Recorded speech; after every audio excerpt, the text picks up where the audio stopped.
నువ్వు కీర్తనీయుడు ప్రభా. సంగమా నోరు విప్పి స్తుతులు చెల్లిద్దామా, నోరు విప్పి స్తుతులు చెల్లిద్దామా. బిక్కరగా మా నోట నిండా నేను స్తుతించాలి ప్రభా.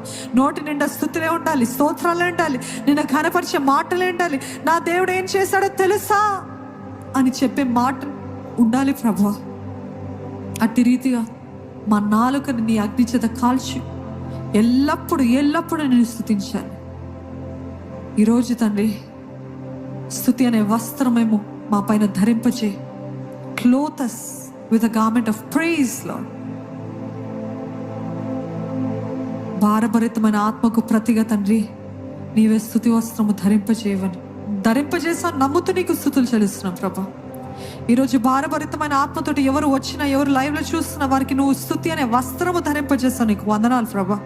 నా దేవుడు చేస్తాడు, నా దేవుడు నమ్మదగిన వాడు, నా దేవుడు చేయక మానడు అనే విశ్వాసము ఆ వ్యక్తి గురించి మేము ధ్యానించిన రీతిగా ఎవరు విడిచినా, ఎంతమంది పోయినా, ఎంత నష్టము కలిగినా, it is well with my soul, it is well with my soul. You are there for us, Lord. There is nothing we need to fear about. నీ కార్యము మా మధ్యలో ఇంకను జరిగించి కొనసాగింప చేయమని ఈ కొద్ది ప్రార్థనలు ప్రభు యేసు నామములో అడిగి వేడుకొంచున్నాను తండ్రి.